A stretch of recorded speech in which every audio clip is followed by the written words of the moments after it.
जिल्ह्यातील जायकवाडी धरणावर जे शेतकरी आहेत त्या शेतकऱ्यांना पाणी पाळ्या वेळेवर येत नसल्यामुळं अनेक शेतकरी खासदार साहेबाला दररोज तक्रार करत होते। मागच्या 8-10 दिवसापासून खासदार साहेबांनी हा प्रश्न तडीस नेण्यासाठी वरच्या एसीना सीना बऱ्याच अधिकाऱ्यांना फोनवर संवाद साधला, पण साधूनही काही फायदा झाला नाही।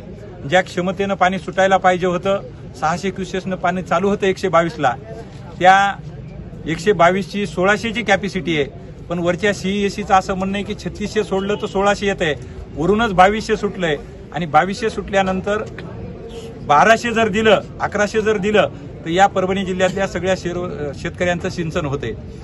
खासदार साहेब बोलल्यानंतर 600चं 800 क्युसेसनं पाणी दिल्या गेलं, पण ते दिल्या गेल्यानंतरही ज्या पाथरीच्या खाली ज्या महत्वाच्या चाऱ्या आहेत 68, 70, 69, 70च्या मोठ्या चारीला 1 तारखेला पाणी येणार होतं, आज 17 तारीख आली। 68ला मागच्या 15 दिवसापासून खालच्या शेतकऱ्यांना ताडकळच्या खाली जे खडाळापर्यंत जातेत, इकडे खाली पूर्णेला 1 एकरपर्यंत येते, या कोणत्याही शेतकऱ्याचं भैमुग असेल ऊस भिजलेला नाही। म्हणून काल खासदार साहेबांनी पत्रकार परिषद घेऊन आज या जायकवाडीच्या विरोधात, या प्रशासनाच्या विरोधात आणि या जायकवाडीच्या धरणावर परभणी जिल्ह्यातील शेतकऱ्याची 68% शेती गेलेली आहे आणि वरच्या फक्त 28% गेलेली आहे। पण असं जरी असेल तर या सत्ताधारी पक्षातल्या काही पदाधिकारी आणि प्रशासनातले काही वरचे अधिकारी यांच्या नियोजनामुळं, यांच्या दादागिरीमुळं हे खाली पाणी येत नाही।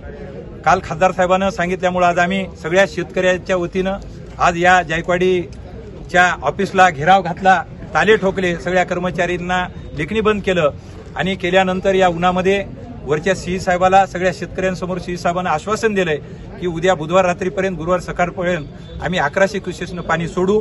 1100 क्युसेसनं जर पाणी सोडलं तर परभणी जिल्ह्यातील आमची 70 असेल, 68 असेल, 69 असेल, या सगळ्या चाऱ्याला पाणी आल्यानंतर टेलपर्यंत पाणी जाते। तर मला इथल्या येईना एकच विनंती करायची की जसं वरून व्हायले तसं तुम्ही इथं तरी होऊ देऊ नका।